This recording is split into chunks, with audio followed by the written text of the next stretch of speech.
到前人啊慈悲喜舍的一生，借着前人的德性感动来推动道路助力，让他能够敬仰仰慕想起奥行。好，我们陪伴的这个道心，我们常常跟他讲前人修办的精神，前辈修办的精神，很多修办的精神，还有很多感动人的故事。我们一个道心呢，他那时候是大学生，然后呢，他呢来的时候呢，他就跟后学讲。哇，真的是，因为现在年轻人哈，他们哈来到了佛堂哈，他们不一定喜欢做那个师徒的工作，他不喜欢，他喜欢做什么文书啦、音控啦、接待啦，你们这些中本人他们不喜欢煮饭啊、切丝啊、煨菜，他们不喜欢。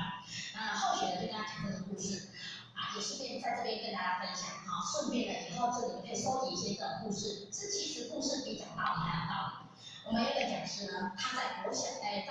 大学的时候，你知道他在大学的时候呢，他来到佛堂呢，非常认真。我们走了哈，他跟他的妹妹会拖整个佛堂的地哦，然后打扫厕所啦，很认真啊，切菜啊、接待啊，就是那种基础功，他很喜欢做。而且感觉到怎么这么奇怪，这个年轻人这么年轻又很漂亮，就是长得很貌相很庄严啊，就说怎么他喜欢做这种工作？然后呢，在了解的过程才知道，当时呢第一次有一个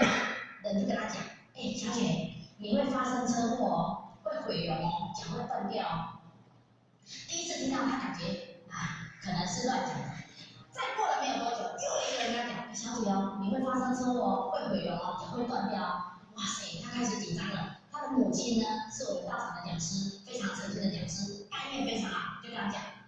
业障来只有功德还，你唯有行功了愿，才能够躲避避难。他就跟他这样讲，一定要做善事，要行功了愿。所以他来到佛堂，他不做，他本来是文书组的，后来没做文书组，他就做这些事情，他真的是也很付出。在这个过程当中，结果他在大学4年级的时候，真的哦，他在骑摩托车的时候被那个卡车碾过去，碾过脚啊，碾过去，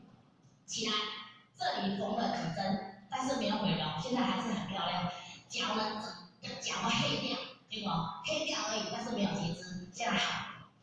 真的是大事化小，小事化无啊！业障来怎样，功德还啊！后续讲的时候，我们那个小